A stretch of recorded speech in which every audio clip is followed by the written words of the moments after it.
Барлықтарыңызға сәлем достар. Бүгін сіздермен дәмі ауызда еритін чак-чак дайындайтын боламыз.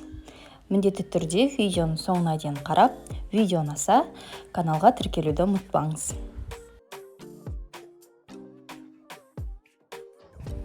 Алдымен көлемі үлкенірек 2 жұмыртқаны алып табаққа саламыз. Одан кейін аздаған ас содасы мен тұз қосып, миксердің көмегімен 3-4 минуттай араластырамыз.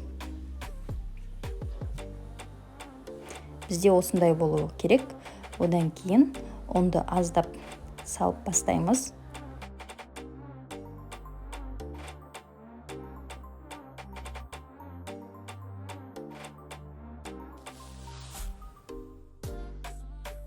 Бізде осындай қолға жабыспайтын қамыр пайда болады.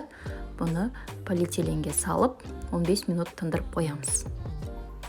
15 минуттан кейін күлшемізді ұнның және де оқтаудың көмегімен жұқа етіп жайып шығамыз.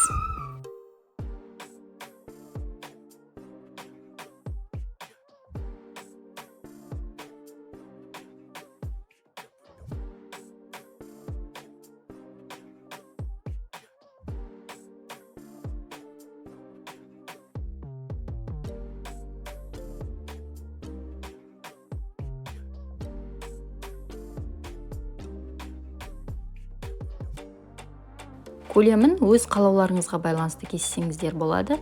Мен дәл видеодағыдай кестім.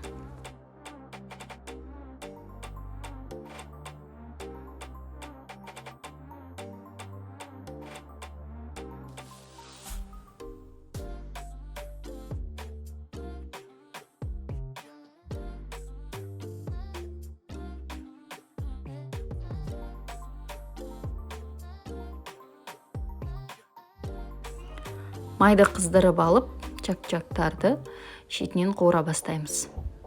Сетамен араластыра отырып, қызартып қуырып аламыз.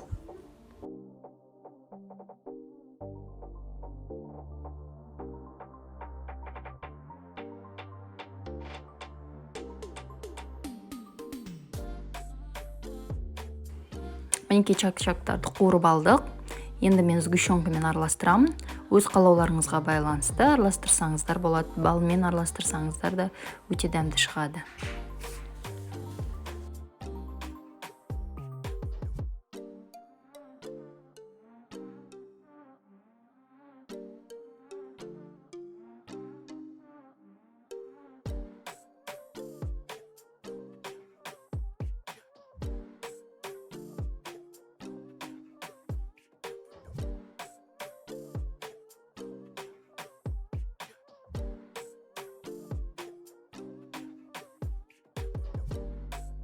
Осылай сгущенкамен араластырып алғаннан кейін 1-1,5 сағаттан соң шайға ұсына берсеңіздер болады. Сгущенкасы сіңіп, дәмі өте керемет болып, чак-чактарды ауызға салсаңыз еритін болады. Міндетті түрде дәл осы рецептпен дайындап көріңіз.